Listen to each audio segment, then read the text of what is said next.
Bom dia, boa tarde, boa noite. Olha, antes da gente começar esse Trechos do Parenta, eu preciso dividir uma coisa muito legal que está acontecendo e te fazer um pedido logo em seguida. São coisas muito importantes aqui para Parentalidade Preta. A primeira é que o Spotify está recomendando bastante o Parentalidade Preta para pessoas que não conhecem o podcast. Ele está aparecendo na tela de pessoas que nunca ouviram falar.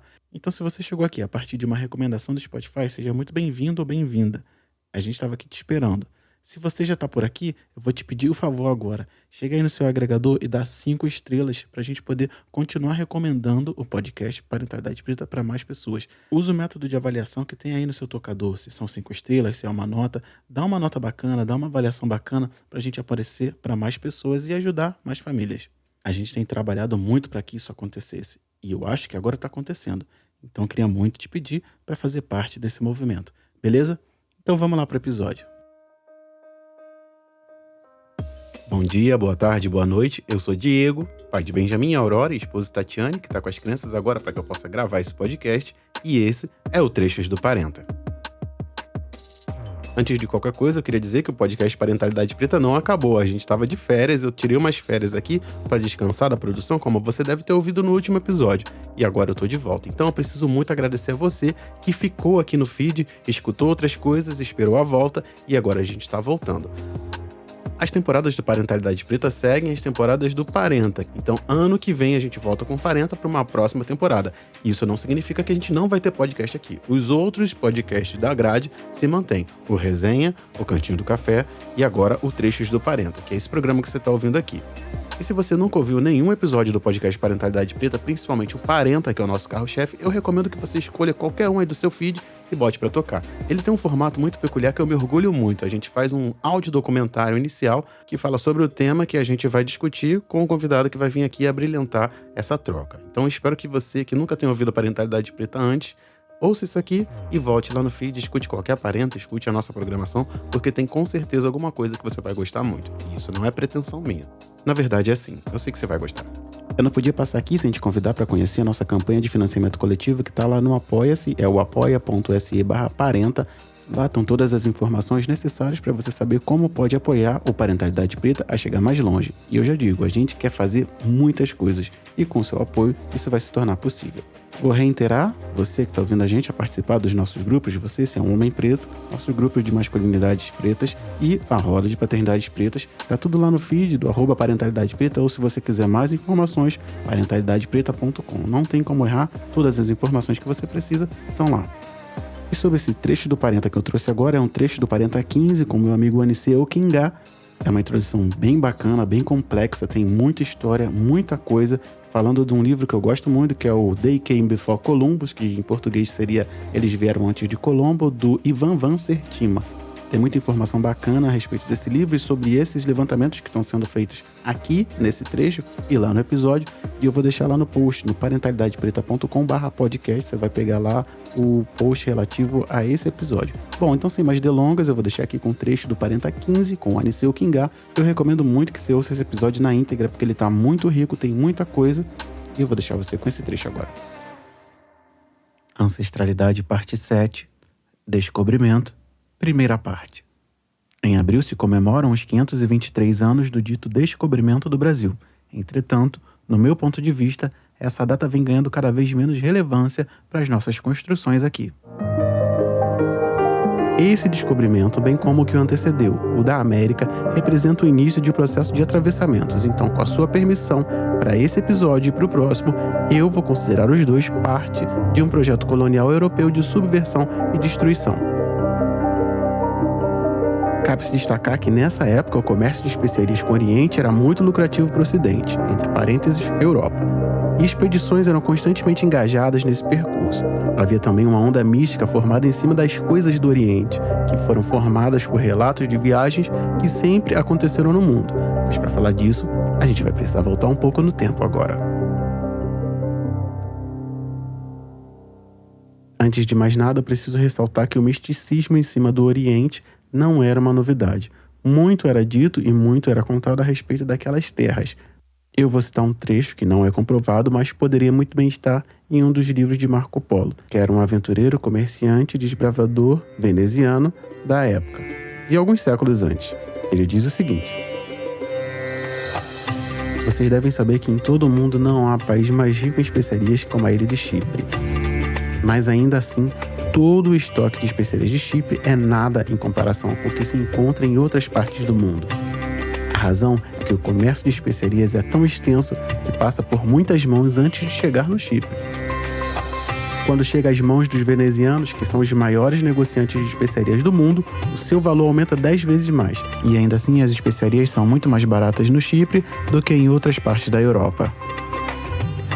Aqui no Oriente, onde as especiarias são produzidas, seu valor é tão baixo que quase é inacreditável. Canela, cravo e outros itens são encontrados aqui em grande quantidade. São tão baratos que são usados às vezes como lenha.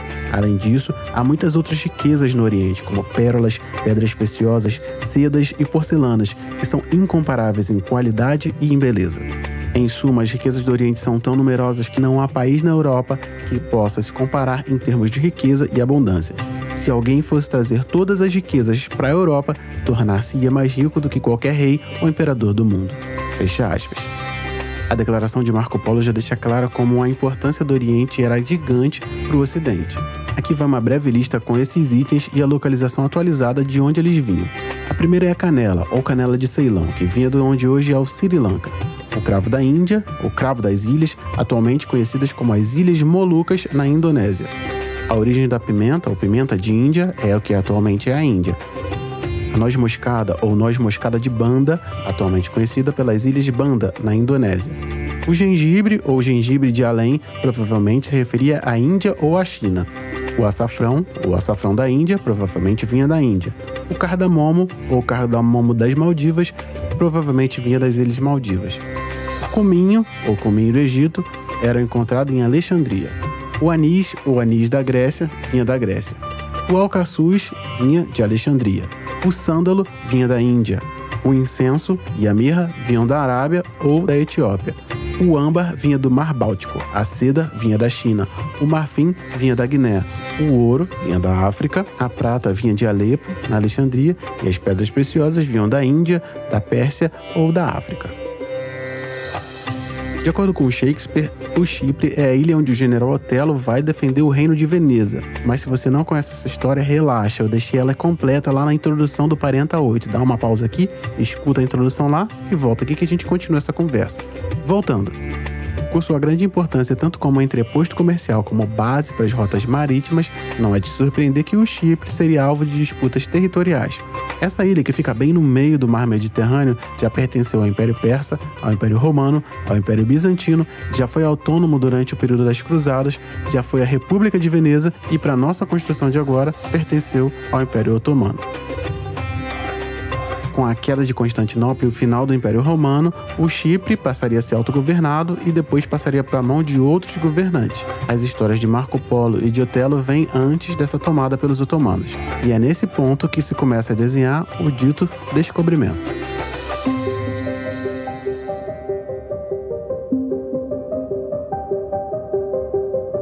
O tabuleiro então estava montado. Qualquer nação que quisesse chegar ao Chipre para fazer comércio deveria aceitar os termos do Império Otomano, tanto para navegação quanto para comercialização. Esse era o motivo pelo qual não se considerava passar pelo Chipre para chegar às Índias. O caminho usual pelas outras rotas de navegação seria descer a África até o Cabo das Tormentas, que agora se chama Cabo da Boa Esperança, e ir em direção às Índias, cruzando ali o Oriente Médio na sua parte inferior. Não contente com essa possibilidade, Colombo consultou seu irmão, que era cartógrafo em Portugal e sabia muito de astronomia. Munido daquele espírito aventureiro do europeu médio do século XV, esses conhecimentos seriam necessários para que ele considerasse dar a volta no mundo indo na direção contrária, indo em direção ao Ocidente. A ideia de dar a volta no globo no sentido contrário quase o levou aos tribunais do Santo Ofício, da Inquisição, porque muita gente acreditava na igreja que a Terra era plana e o oceano acabava em precipícios abissais. Colombo apresentou o projeto aos portugueses, que o negaram tamanha aventura. Foi apenas alguns anos depois, no próprio ano da viagem, que os reis da Espanha foram convencidos de tal façanha. Eles estavam inebriados pela vitória de uma guerra que vinha se arrastando há alguns anos e estavam com esse ideal expansionista lá do berço do norte, que a gente já falou algumas vezes aqui, inclusive. E foi nesse ambiente de conquista que a viagem de Colombo foi financiada. Finalmente, ele conseguira verba suficiente para viajar para o Oriente, através do Ocidente, dando a volta no globo. E é nesse ponto que se inicia a saga em direção às Índias. Era um dia claro e quente em Palos de la Fronteira, quando as 3 caravelas da expedição de Colombo e seus benfeitores, os irmãos Pinzon, se preparavam para zarpar em direção à mais arriscada expedição que alguns daqueles marinheiros acostumados à aventura do mar já viveram. Muitas pessoas ainda acreditavam que aquela era uma missão suicida, não por ser perigosa, mas por certamente encontrar algo que muita gente temia àquela altura da história, o precipício que havia no fim do mar. Algo nunca antes encontrado por alguém, e aqueles homens certamente seriam taxados de loucos. Ainda assim, as honras que os reis concederam e as bênçãos que a igreja investira, a impossibilidade de novas conversões, criaram um clima triunfal naquela partida rumo ao desconhecido. A viagem corria bem, como de costume, todos os tripulantes possuíam funções e turnos estabelecidos. A comida era racionada e muita da rotina de uma caravela era desenvolvido a fim de manter a sua navegabilidade. Se cuidavam das instalações, da distribuição de tarefas, dos reparos estruturais e da manutenção. As caravelas possuíam muitas vantagens em relação aos antigos navios que eram utilizados, e elas eram: primeira, velocidade e manobrabilidade. As caravelas eram navios leves e ágeis, o que lhes permitiam navegar mais rapidamente e manobrar com mais facilidade, em relação aos navios maiores e mais pesados. Segundo, a capacidade de navegar contra o vento. As caravelas possuíam velas triangulares que permitiam o navio navegar em direções diferentes, inclusive contra o vento, o que era um grande avanço para a época. Terceira, a capacidade de navegar em águas rasas. As caravelas tinham um casco mais raso, o que lhes permitiam navegar em águas rasas e chegar mais perto da costa. Quarto, maior autonomia. As caravelas tinham um sistema de suprimentos melhorado, o que lhes permitiam fazer viagens mais longas sem necessidade para reabastecimento. E o último dessa lista, maior segurança. As caravelas possuem uma série de melhorias de segurança em relação aos navios da época, como a adição de mastros de reserva que permitiam o navio continuar navegando caso um de seus mastros quebrasse. Nada disso permitiu, entretanto, que com aproximadamente 3 semanas de alto mar, Colombo e sua comitiva se vissem na maior crise de sua viagem. Eles chegaram na zona de calmaria, que é uma região oceânica sem ventos e correntes marítimas, o que fez com que, por mais de uma semana, a destemida investida da Europa contra o desconhecido, a caminho do mais importante destino da época, ficasse parada no meio do oceano. E é nesse ponto que a tecnologia europeia, mesmo depois de séculos de aprimoramento, deixa a desejar. Sem ventos, os europeus tiveram que aguardar até que as condições ambientais fossem favoráveis novamente. E por falar em embarcações, nós vamos voltar ao tempo, a um dos maiores centros de desenvolvimento da antiguidade, local onde se formaram as maiores potências bélicas e logisticamente bem-sucedidas. Vamos falar de uma força que refletia o poder e o esplendor da sua própria civilização, que possuía tecnologia suficiente para dar tantas voltas quantas fossem necessárias ao redor do mundo em qualquer cenário. Estou falando da Marinha Núbia, que no contexto temporal está inserida no reino de Kush, que você conheceu aqui na introdução do Parenta 13 e que a partir desse momento eu vou chamar de Marinha Kushita.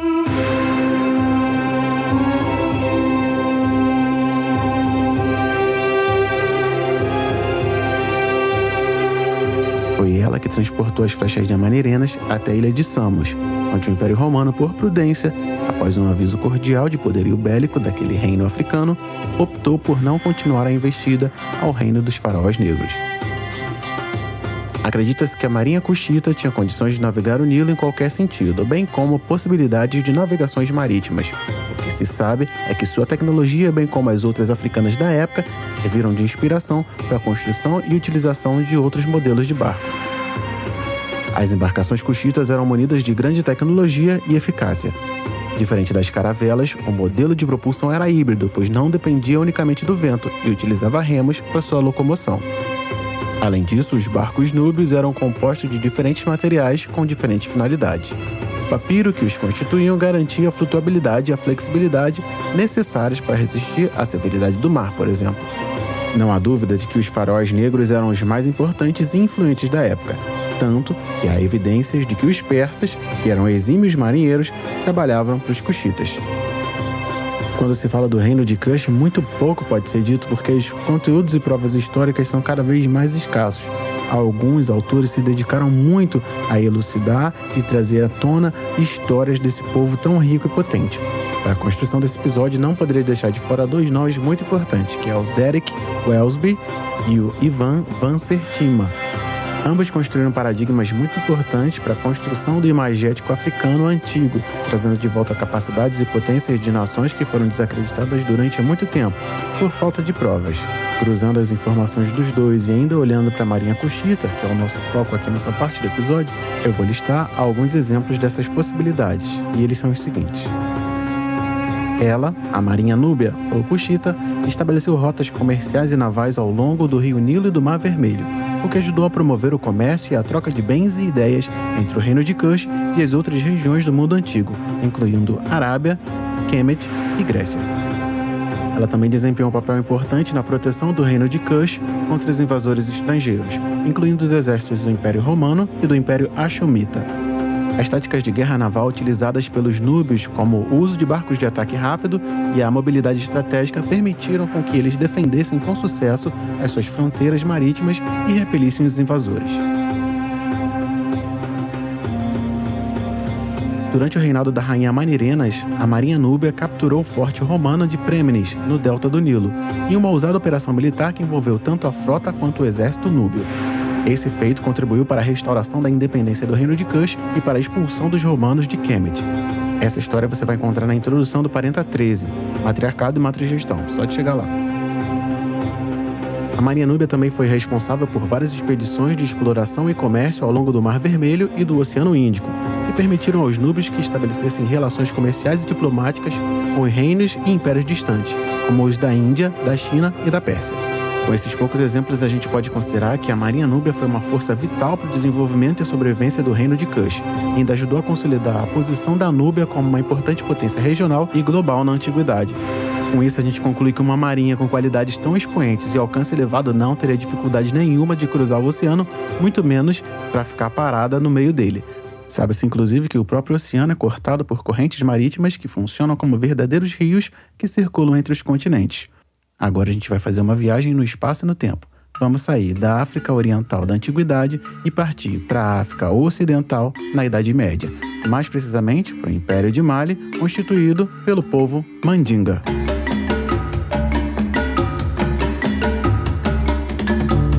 O Império Mali era conhecido por seu avanço social, tecnológico e por suas riquezas. É dele que se originou o grande imperador Mansa Musa, que ficou conhecido como o homem mais rico do mundo. Ele tinha, à época, uma fortuna equivalente a mais de 15 vezes o patrimônio de Elon Musk nos dias de hoje. Dentre suas façanhas, ele é lembrado por uma expedição memorável que fez a Meca, na atual Arábia Saudita, que mobilizou dezenas de milhares de homens. Além de ser um território de passagem obrigatória para os Jeli, que te foram apresentados como griots, cuja história você pode conhecer lá no Parenta 11, Comunicação e Negritude, esse império era muito conhecido por ser composto por exímios navegadores e por conhecerem os ditos rios no oceano, que levavam os barcos sem necessidade de propulsão. Uma das suas habilidades era o conhecimento total da rota transsaariana, que possuía mais de 4.000 quilômetros de extensão e era transposta por eles utilizando técnicas avançadas de orientação e deslocamento. Antes de Mansa Musa, durante o reinado do Mansa Abubakar II, o Mali, principalmente sua capital Timbuktu, foram expoentes do desenvolvimento e riqueza, o que já eram inerentes àquele povo. Cenário esse que colocou como um crescente sentimento de busca por novos territórios e expansão da cultura. E dessa forma, que 200 anos antes de Colombo, a comitiva composta por centenas de navios partiu em direção ao desconhecido.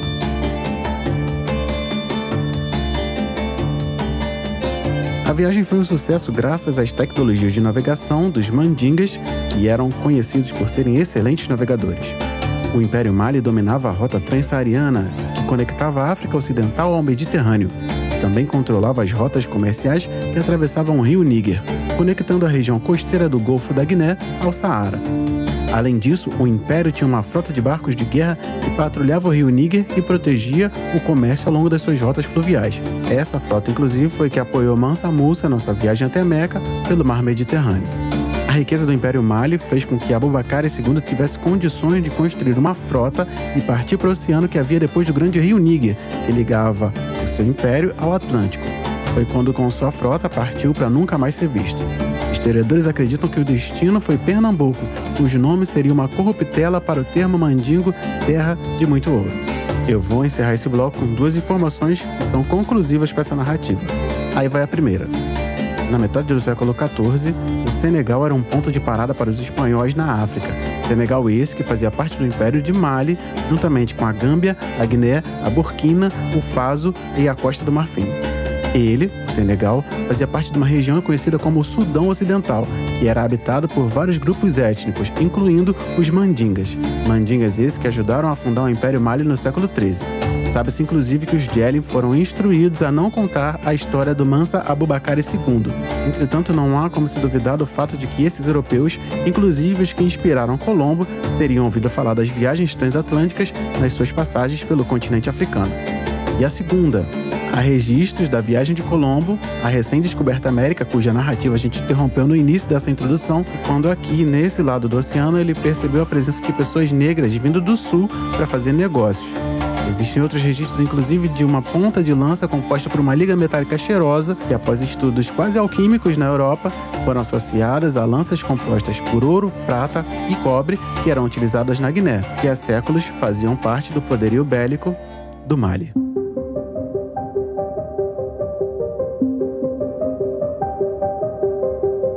Após uma semana à deriva no mar, finalmente a comitiva de Colombo conseguiria continuar sua suposta viagem às Índias. O que vem a partir daí, você já sabe. Mas para falar um pouco mais desse suposto descobrimento, vamos ouvir as palavras do nosso convidado. O descobrimento, primeiramente, é uma palavra que nós já sabemos que é uma palavra eurocêntrica, né? Quando, no século aproximadamente XVI, eles vão começar a escrever, eles vão chamar isso de descobrimento. E a gente sabe também que vários historiadores têm discutido sobre essa palavra. Alguns falam de invasão, outros de achamento, né? Então, assim, mas vamos dizer descobrimento como é falado. Primeiramente, esse processo nós temos que levar em consideração o que foi de fato, né? Na Europa, no século XVI, né, se não me engano, no século XV, né? No século XV, no final do século XV, os otomanos, eles vão pegar Constantinopla, né? E que hoje é a atual Istambul. Só que o que quer dizer isso? Eles vão impedir os europeus, por exemplo, de vamos lá, espanhóis, portugueses, de poder pegar as especiarias da Índia, né?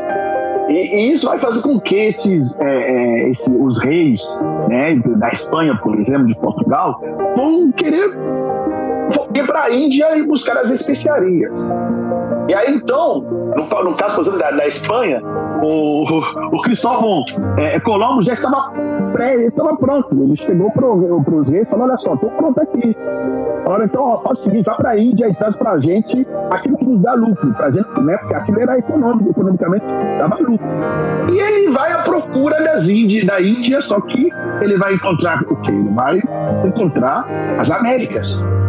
Você sabe uma coisa interessante, que o Cristóvão Colombo, até a sua morte, ele negava que ele não estava numa terra estranha, a que ele estava mesmo era a Ásia, entendeu? E aí, até a morte dele. E aí o que acontece? Quando eles chegam nas Américas, muito mais ali na região do Caribe, eles encontram nativos. Então, esse descobrimento, entre aspas, era por causa de uma coisa econômica. É dinheiro que eles queriam. Então a motivação não era descobrir, por exemplo, novos continentes. Era ir para a Índia, pegar especiarias e, claro, ganhar lucro a nação, vamos falar assim, o império na época. E aí, quando eles vão... A gente está falando de europeus, de gente que, na verdade, claro, o que eles escreveram, a história que a gente lê, são os caras que trouxeram uma civilização para nós. Mas a gente não pode esquecer que essa mesma gente europeia morreram por pestes, má higiene. Então, repare bem, esse povo de má higiene vai para as Américas encontrar um povo nativo que, na verdade, é muito mais civilizado. O que eles vão trazer ali para eles? Eles vão trazer doenças. Então, quando eles atravessam os mares, levam essas doenças para as Américas, não é mais descobrimento. Eles estão levando morte, eles estão trazendo morte. Por quê? Porque, olha só, nas Américas, o que nós tínhamos? Nós tínhamos milhões de nativos. O Cristóvão Colombo, por exemplo, quando ele vem em 1400, no dia 12 de outubro de 1492, eu fico até triste porque o Dia das Crianças é o dia 12 de outubro. Olha o que ele provoca até no Dia das Crianças, cara. É o que macula o Dia das Crianças, porque naquele dia também Cristóvão Colombo vai descobrir, vai achar, né, vai invadir as Américas. E só para você ver, Diego, o que vai acontecer, que quando ele volta, eu tenho que falar isso, quando ele volta para Espanha, ele vai fazer a segunda viagem, ele vai trazer 17 navios. Eu acabei de dizer que ele vai trazer doenças que não acabam mais. E aí, quando eles vêm para dizer, olha o que ele vai fazer. Não, eu tenho que falar isso. Esse descobrimento das Américas pelo Cristóvão Colombo, quando ele chega, quando ele volta para a Espanha, sabe o que ele vai fazer? Ele vai sequestrar mulheres, crianças e homens nativos para apresentar, sabe a quem? Aos reis. E aí olha o que ele vai dizer no diário dele, no diário da primeira viagem. Que esses nativos que ele vai levar vão ser servos na Espanha e também vão se converter ao cristianismo. Olha que coisa! Mais uma vez, o lucro, o dinheiro, né? A riqueza está se acoplando com a religião.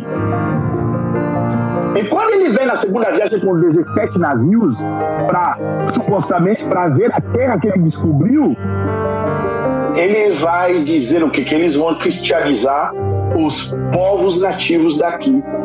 Diego, é aqui que começa a morte. Ou seja, a religião que ele diz que é vida está trazendo a morte porque dos milhões de nativos que estavam aqui, em décadas, não é centenas de anos, não é séculos, em décadas, milhões de nativos vão se tornar milhares de nativos. Então, para mim, eu vou repetir, isso para mim, o verdadeiro descobrimento das Américas, na verdade, é o início da morte de povos civilizados, hierarquizados que estavam aqui nas Américas. É isso que eu posso falar sobre esse tal do descobrimento. E aí, a gente não pode fugir do Cabral, que é tudo a mesma coisa, tá, gente? Tudo é a mesma coisa. No mesmo sentido é o Cabral. Não adianta a gente dizer outra coisa. Também o que era? Também estavam à procura do caminho das Índias. E eu queria ter uma pergunta que eu me fiz, claro, eu sou historiador, eu tenho certeza que um historiador falaria muito melhor do que eu, mas olha só, Diego, os portugueses, eles tinham know-how. Em 1480, eles já tinham contornado a África, eles já tinham chegado à Índia. A minha pergunta é por que Cabral não seguiu aquele caminho, então? Por que ele quis fazer um outro caminho e chegar aqui no Brasil? Você entende? Para exatamente cometer as mesmas crueldades. O descobrimento das Américas é o início da crueldade da humanidade dos últimos séculos que nós estamos vivendo. É assim que eu penso ao ler os livros, a ver um pouco sobre esse descobrimento. E é nesse espírito de questionamento de um fato associado a uma cultura homicida e expansionista que, no meio desse processo, cooptou conhecimentos ancestrais e dizimou a população originária com as suas doenças físicas e mentais. Esse é o tipo de comportamento de pessoas que não se importavam com a natureza, com as histórias, com o passado e com as riquezas que aqui deveriam ter sido preservadas. Essas pessoas sequer tinham o direito de ter reclamado para si essas terras. E foi para esse tipo de povo que a professora e psicóloga norte-americana Marimba Anne usou o termo africano Yurugu. Então é isso. Espero que você tenha gostado desse trecho do Parenta. A gente se vê daqui a 15 dias com outro trecho. Até lá, dá uma escutada em tudo que você puder aí da grade e considere colaborar na nossa campanha de financiamento coletivo. Então é isso. A gente se vê daqui a 15 dias. Não deixe de dar um pulo lá no apoia.se/Parenta. O link tá na descrição desse episódio. Não tem como errar. Se tiver dúvidas, me chama lá na DM que eu te mando o link direto, falo com você a respeito da campanha. Vai ser muito bacana a gente conseguir chegar em outros lugares. Muito obrigado por ter dado play nesse episódio, por ter me emprestado durante esse tempo o seu tempo e seus ouvidos. E a gente se vê daqui a 15 dias. Tamo junto. Qualquer coisa já sabe. @Parentalidade Preta. E esse foi mais um Trechos do Parenta.